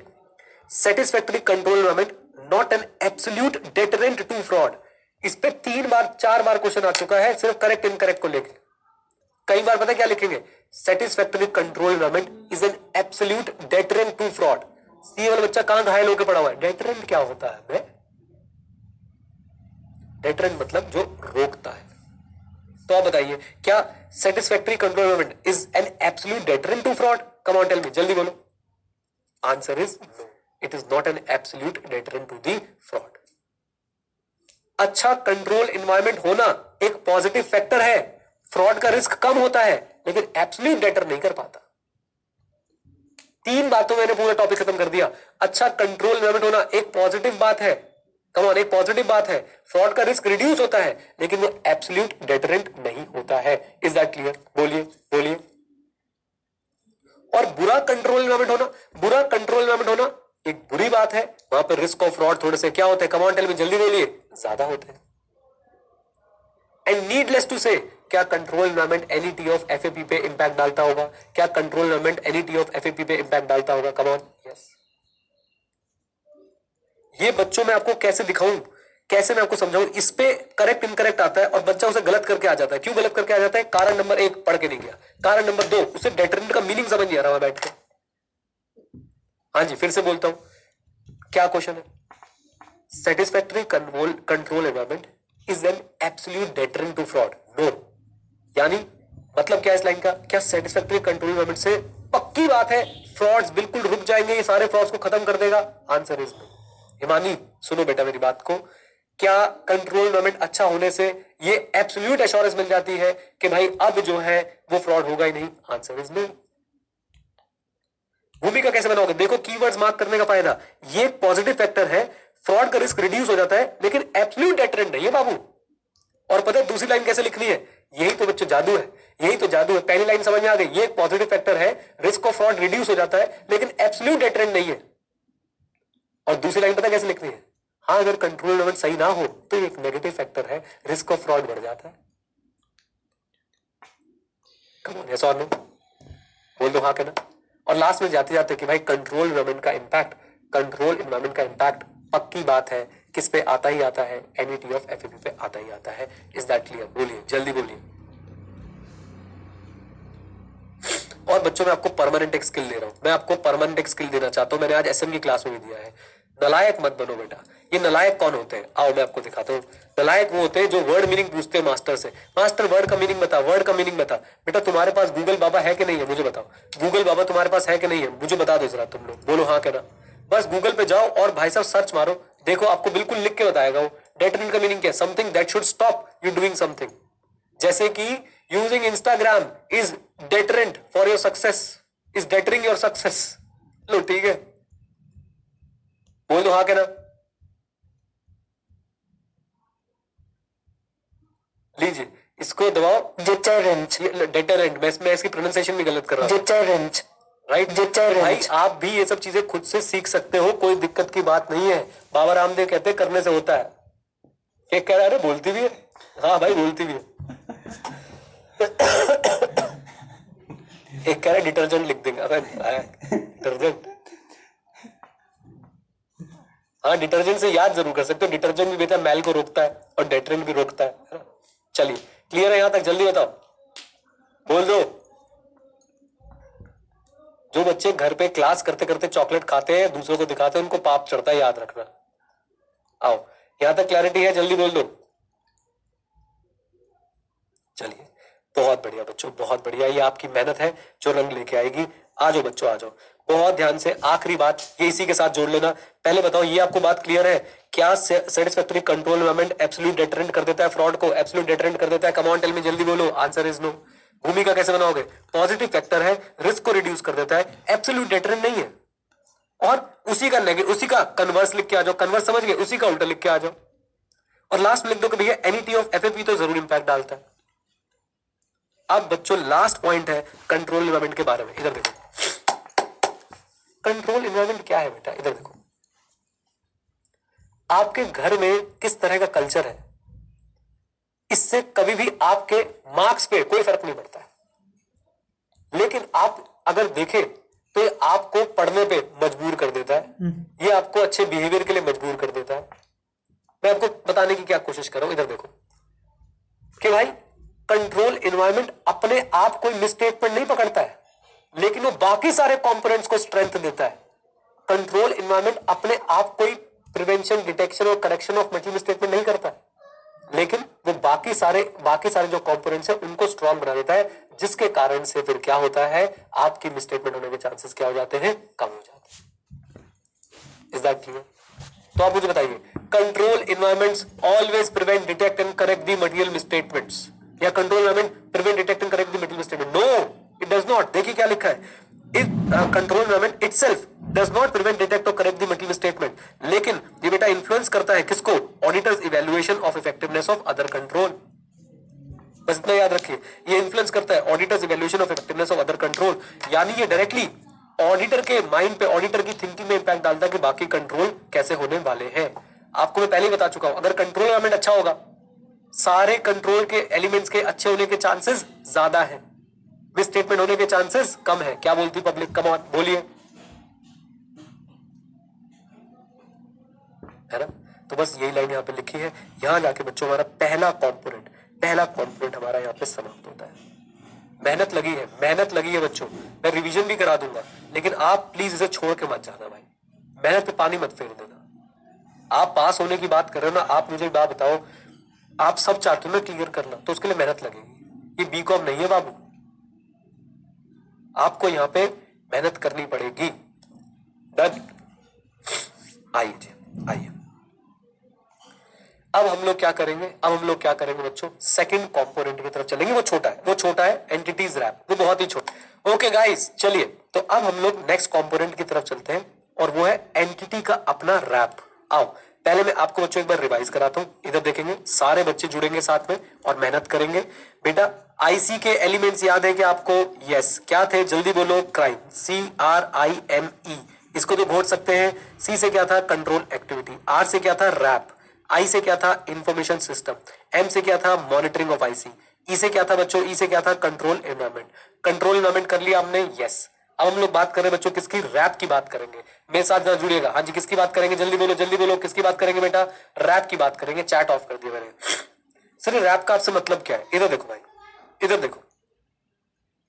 पहली बात तो ये जो रैप हम पढ़ रहे हैं, entity's RAP is different from auditor's RAP. ये बात आपको समझनी पड़ेगी.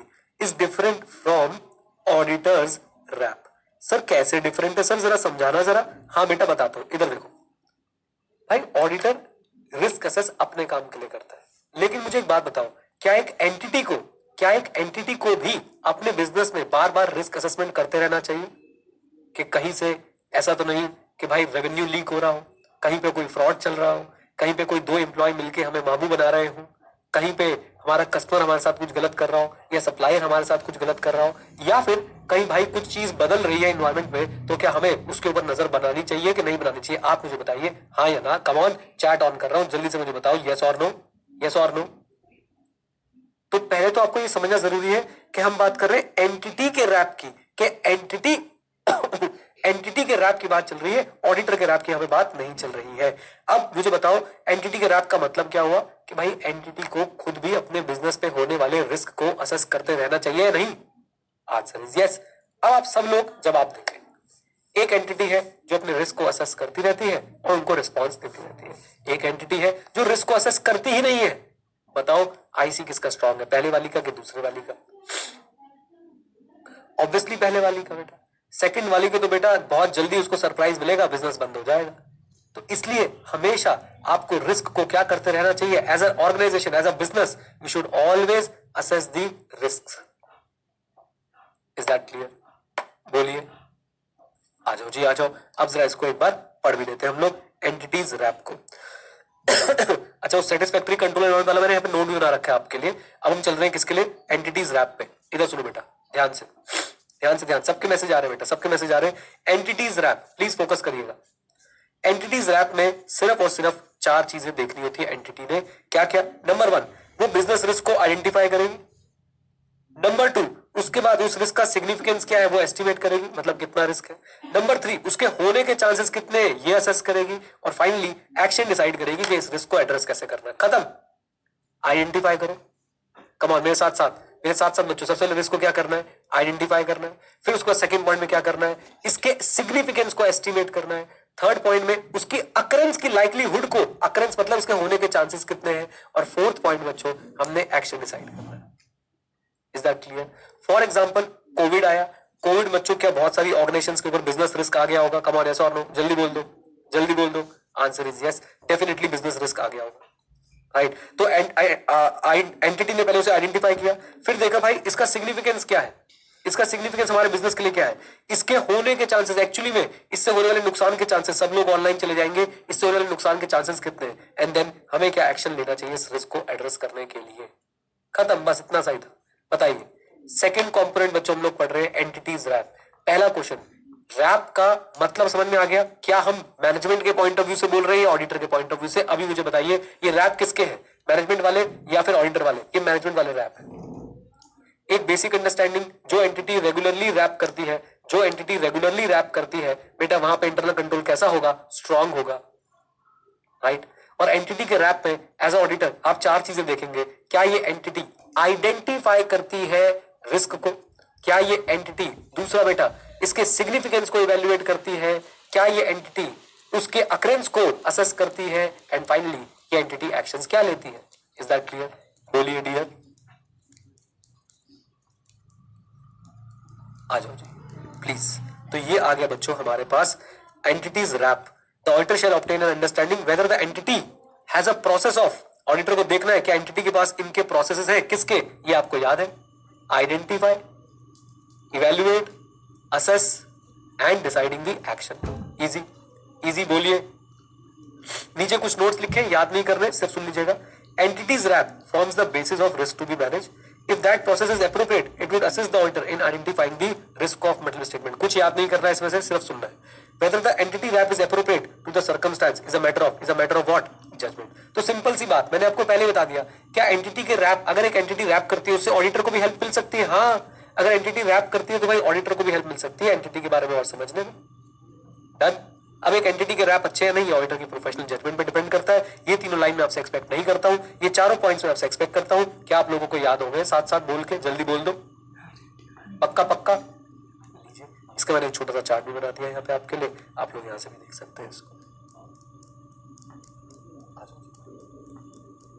आखिरी पॉइंट बच्चों, आखिरी पॉइंट, एक और कंपोनेंट पढ़ के जाएंगे भाई, एक और कंपोनेंट पढ़ के जाएंगे, आसान वाला। और आसान वाला कंपोनेंट कौन सा हमारे पास? Control activity. हाँ जी, आसान वाला कंपोनेंट हमारे पास कौन सा, जल्दी बता दो। Control activity. सुनिए, पहले तो कंट्रोल एक्टिविटीज होती है, बस इतना सा ही है, बस इतना सा ही बेटा, ध्यान से। पहले तो कंट्रोल एक्टिविटीज होती क्या है? एवरीवन एवरीवन,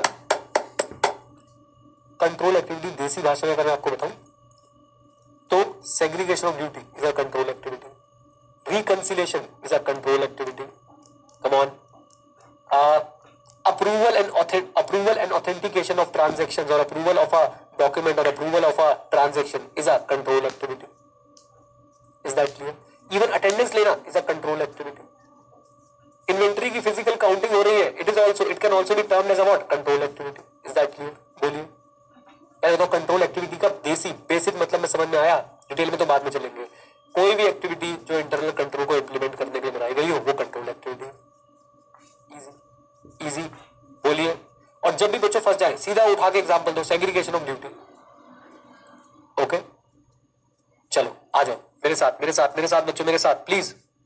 तो कंपोनेंट्स ऑफ इंटरनल कंट्रोल बच्चों, हम इसमें अब क्या पढ़ रहे हैं? Control activity.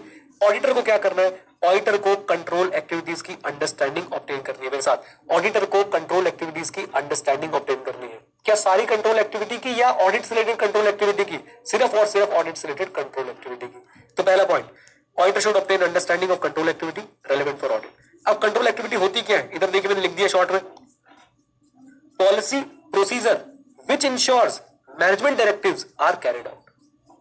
ऐसी पॉलिसी, ऐसे प्रोसीजर, ऐसी एक्टिविटी जो ये श्योर करती है कि मैनेजमेंट ने जो भी डायरेक्शन दी है वो कैरी आउट की जाए, वो पूरी की जाए। मैनेजमेंट ने बोला कि 10 लाख से ऊपर के चेक पे सीनियर मैनेजर के साइन है, तो बेटा सीनियर मैनेजर के साइन कराने वाली एक्टिविटी क्या है? कंट्रोल एक्टिविटी है, राइट। तो कंट्रोल एक्टिविटी वो पॉलिसी और प्रोसीजर जो ये इंश्योर करती है कि मैनेजमेंट के डायरेक्टिव जो है वो क्या किए जाए? कैरी आउट किए जाए। Is that clear? बोलिए हाँ के ना। आ जाओ दोबारा से देखते हैं बच्चों मेरे साथ। Obtain understanding of control activity relevant for audit. Control activity होती क्या है? वो पॉलिसी और प्रोसीजर जो ये इंश्योर करती है कि मैनेजमेंट की जो डायरेक्शन है वो कैरी आउट की जाए। डन। क्या आप बताओ, क्या हर कंट्रोल एक्टिविटी का ऑब्जेक्टिव सेम होता होगा? आप खुद बता दो, हर कंट्रोल एक्टिविटी का ऑब्जेक्टिव सेम होता होगा? भाई सेग्रीगेशन ऑफ ड्यूटी का अलग कंट्रोल ऑब्जेक्टिव है, रिकंसिलेशन हो रही है तो अलग कंट्रोल ऑब्जेक्टिव है, अगर अप्रूवल्स लिए जा रहे हैं तो अलग कंट्रोल ऑब्जेक्टिव है, राइट। बोलिए। किसी का कंट्रोल ऑब्जेक्टिव ये हो सकता है कि भाई सेल 2 बार रिकॉर्ड ना हो, किसी का कंट्रोल ऑब्जेक्टिव ये हो सकता है कि सेल्स रिटर्न जब हो रही है तो प्रॉपर्ली अप्रूव हो, डिस्काउंट जब दिया जा रहा है तो उसके लिए प्रॉपर अप्रूवल्स हो। Is that clear? तो different control activity have different objective, और याद रखिएगा कि आपके लिए एक ऑर्गेनाइजेशन में बहुत सारी कंट्रोल एक्टिविटीज हो सकती है। कुछ भी नहीं बच्चों, बहुत आसान 4 लाइनें हैं। हाँ जी, ऑडिटर का क्या काम है? ऑडिटर का काम है to obtain an understanding, come on, to obtain an understanding of the what? Control activities which are relevant for audit. Now what is control activity? ऐसे पॉलिसी और प्रोसीजर जो कैरी आउट किए जाते हैं किसके लिए? To carry the management directives, right? क्या हर कंट्रोल एक्टिविटी का कंट्रोल ऑब्जेक्टिव सेम होता है? Answer is no. Control objective क्या होता है अगर आप समझना चाहते हैं? The thing that activity wants to achieve, the goal that activity wants to achieve. एक एक्टिविटी है वो चाहती है कि भाई साहब जितनी भी हाई वैल्यू ट्रांजैक्शन है वो पहले से अप्रूव हो किसी से, तो यहाँ पे हमारा जो ऑब्जेक्टिव है वो ये है, approval of high value transaction by a senior person. Done? बोलिए हाँ के ना? तो हर कंट्रोल एक्टिविटी का ऑब्जेक्टिव अलग हो सकता है और एक ऑर्गेनाइजेशन में आपको डिफरेंट लेवल पे बहुत सारी कंट्रोल एक्टिविटीज मिल सकती है। Is that clear? अब आप मुझे बताओ, धीरे ने एक बात पूछ रहा है, सर जितनी ज्यादा एफिशिएंट कंट्रोल एक्टिविटीज होंगी, आप बताओ रोमन उतना, रोमन उतना, रोमन उतना, कम ऑन एवरीवन, कम होगा। शाबाश बच्चों, बहुत ही बढ़िया, छा गए आप लोग। लो आखिरी पॉइंट बच्चों, आखिरी पॉइंट, बस इसी का ही। कंट्रोल एक्टिविटीज ऑडिट के लिए कौन कौन सी रेलेवेंट होती है? कंट्रोल एक्टिविटी ऑडिट के लिए कौन कौन सी रेलेवेंट होती है? सिंपल सी बात, बहुत आसान है। जो control activity significant risk relate करती हो, आओ कनेक्ट करा के आता हूं। Significant risk is the risk that requires special audit consideration. याद आ रही है बात? सिग्निफिकेंट रिस्क कौन सा रिस्क होता है? That requires special audit consideration. Example fraud, example development, example complex transaction, example related party, unusual transaction, involvement of judgement, क्या बोलती पब्लिक। याद आ गए सारे? है ना? तो जितनी भी control activity significant risk related है, यानी कोई ऐसी कंट्रोल एक्टिविटी है जो रिलेटेड पार्टी की ट्रांजैक्शंस को आइडेंटिफाई करती है और रिकॉर्ड करती है, वो कंट्रोल एक्टिविटी कैसी है? Is it relevant for audit? Come on, is it relevant for audit? जल्दी बोलो, आंसर इज यस। कोई कंट्रोल एक्टिविटी ऐसी है जो परचेज में होने वाले फ्रॉड्स को रोकती है, सेल्स में होने वाले फ्रॉड को रोकती है, क्या बेटा ये रेलेवेंट फॉर ऑडिट है? कम ऑन, यस और no? Answer is yes. So any control activity which is related to significant risk is relevant for audit, and if it relates to what substantive, ध्यान सुनना बच्चों इस बात को जरा, ये थोड़ा सा टेक्निकल है। अगर एक कंट्रोल एक्टिविटी ऐसी चीज से रिलेट करती है जहां पे सब्सटैंटिव प्रोसीजर से सफिशिएंट एप्रोप्रिएट ऑडिट एविडेंस नहीं मिलेंगे, सर ये क्या बोल दिया आपने? एक कंट्रोल एक्टिविटी ऐसी चीज से रिलेट करती है जहां पे सब्सटैंटिव प्रोसीजर से सफिशिएंट एप्रोप्रिएट ऑडिट एविडेंस नहीं मिलेंगे, सर समझाना। हाँ, आपको मैं शुरू से समझाता आ रहा हूं। क्या बच्चों ऐसी भी ऑर्गेनाइजेशन हो सकती है जिनका एनवायरमेंट बहुत कॉम्प्लेक्स हो और जहां पे बिना टेस्ट ऑफ कंट्रोल के हम लोग काम ही न कर पाए? Answer is yes. ये उसी की बात कर रहे हैं। आप बताइए, क्या ऐसी ऑपरेशन में कंट्रोल एक्टिविटीज जो होंगी जिनके लिए हम लोग सब्सटैंटिव प्रोसीजर से एविडेंस ही ऑब्टेन नहीं कर सकते, क्या वो रिलेवेंट होंगी ऑडिट के लिए? Answer is yes. Amazon, Zerodha, इनके अंदर जो बेटा इंटरनल कंट्रोल लगे होंगे, मान लो ऑर्डर, जब हम शेयर परचेज करते हैं ऑर्डर डालते हैं, शेयर सेल करते हैं ऑर्डर डालते हैं, इनके ऑर्डर से रिलेटेड जो बेटा कंट्रोल्स होंगे, क्या उनकी टेस्टिंग करना जरूरी होगा? कम ऑन, यस और no? Answer is yes. Why? Because भाई इनके ऑर्डर्स की सब्सटैंटिव प्रोसीजर करके आप कुछ नहीं उखाड़ सकते जब तक आप लोग इनके कंट्रोल्स को टेस्ट नहीं कर लेते, और इनकी control activity are relevant for auditing. मैं फिर से रिपीट करता हूं, कौन सी कंट्रोल एक्टिविटी ऑडिट के लिए जरूरी होती है? तो सबसे पहले मैंने बोला भाई वो कंट्रोल एक्टिविटी जो सिग्निफिकेंट रिस्क से डील करती है, बढ़िया। फिर वो कंट्रोल एक्टिविटीज जहां पे सब्सटैंटिव प्रोसीजर से सफिशिएंट एप्रोप्रिएट ऑडिट एविडेंस नहीं आ सकता। कहां पे सब्सटैंटिव प्रोसीजर से सफिशिएंट एप्रोप्रिएट ऑडिट एविडेंस नहीं आ सकता बेटा? जहां पे इंटरनल कंट्रोल बहुत इंपॉर्टेंट है, जहां पे एंटिटी की ट्रांजैक्शन बहुत कॉम्प्लेक्स है, जैसे कि बड़ी ऑर्गेनाइजेशन अमेजॉन की बात करता हूं, जीरोधा की बात करता हूं, यहाँ पे इनकी ट्रांजैक्शंस की प्रोसेसिंग सुपर फास्ट हो रही है, नंबर ऑफ ट्रांजैक्शंस बहुत ज्यादा है। यहाँ पे आपके लिए क्या इनकी कंट्रोल एक्टिविटीज रेलेवेंट होगी ऑडिट के लिए? आप बताइए, यस और नो? और आखिरी बच्चों, जब ऑडिटर को अच्छी लगे तो हर वो कंट्रोल एक्टिविटी जो ऑडिटर की प्रोफेशनल जजमेंट में रेलेवेंट है वो रेलेवेंट है। 3 कंट्रोल एक्टिविटीज जो रेलेवेंट है ऑडिट के लिए मेरे साथ। नंबर वन बेटा सिग्निफिकेंट रिस्क वाली। नंबर 2, जब substantive procedure sufficient appropriate audit evidence ना दे पाए। एंड नंबर 3, जब ऑडिटर उसे कंसिडर करे कि भाई ये रेलेवेंट है। याद रखेंगे, बोलिए। हाँ जी, हम लोग बच्चों एलिमेंट्स पढ़ रहे हैं इंटरनल कंट्रोल के। इंटरनल कंट्रोल के एलिमेंट्स कितने हैं? 5। CRIME, C से कंट्रोल एक्टिविटी अभी पढ़ा हमने, R से रैप पढ़ लिया, I से इंफॉर्मेशन सिस्टम, M से मॉनिटरिंग और E से बच्चों क्या आया, E से आता है कंट्रोल एनवायरनमेंट। अभी हमने कंट्रोल एक्टिविटीज के बारे में बात करा, ऑडिटर को क्या करना है, control activities which are relevant for audit उनकी अंडरस्टैंडिंग के लिए। डन। अच्छा, दूसरी बात, कंट्रोल एक्टिविटी क्या होती है, वो पॉलिसी और प्रोसेस जो मैनेजमेंट के डायरेक्टिव्स को कैरी आउट करने में हेल्प करती है। अच्छा, कंट्रोल एक्टिविटीज बच्चों क्या सेम ऑब्जेक्टिव रखती है? नहीं, हर कंट्रोल एक्टिविटी का अलग ऑब्जेक्टिव हो सकता है, डिफरेंट लेवल पे आपको अलग अलग कंट्रोल एक्टिविटीज मिल सकती है। ओके, अच्छा, लेमन लैंग्वेज में एग्जांपल क्या कंट्रोल एक्टिविटी का? Segregation of duty, reconciliation, approval and authentication. Done. आखिरी point, how you are going to decide that which control activities are relevant for audit? Related to significant risk, related to areas where substantive process will not be able to give you evidence, and आखिरी बोल दो जो auditor को अच्छी लगे, that are relevant in auditor's judgment. Done. बोलिए बच्चों, एक ऑनेस्ट फीडबैक, आपने पहले अगर कहीं और क्लासेस ली थी तो क्या आपने टॉपिक कवर किए थे? और ये पहले भी थे, ऐसा नहीं है कि अभी भी आए हैं। मैं आपको चैट में भी दिखाना चाहता हूं, अगर जिन्होंने लिखी सिर्फ वही कमेंट करिएगा, सिर्फ वही कमेंट करिएगा, अदरवाइज आपने अगर क्लासेस नहीं छोड़ देना। मैं आपको बता रहा हूं बच्चों, नहीं करवाते टॉपिक कवर, नहीं करवाते। और फिर मैं आपको क्वेश्चन बैंक दिखाता हूं, अगर इसमें से क्वेश्चन ना आए हो तो मुझे पकड़ लेना आप लोग कि मास्टर तुमने तो पढ़ा दिया, आता तो है इसमें क्वेश्चन। पता क्या करते टीचर, काटे लगा दो, काटे लगा दो, ये नहीं आते। तो भाई प्लीज, और मैं दिल से आपको थैंक यू बोलना चाहता हूँ। देखो बीच में हमने एक छोटा ब्रेक भी ले लिया क्योंकि मुझे पता था कि आप लोग थोड़ा सा परेशान हो रहे होंगे, बट भाई ये कवरेज बहुत जरूरी है, ये कवरेज बहुत जरूरी है बच्चों। सीए इंटरमीडिएट में बच्चा फेल क्यों होता है? मैं आपको सिर्फ एक सबसे पहला रीजन होता है, बहुत सारे रीजन है, सबसे पहला रीजन है उसे सिलेबस नहीं पता होता, वो अपनी मस्ती में जी रहा है, वो कुछ और पढ़ के जा रहा है और सिलेबस कुछ और है बेटा,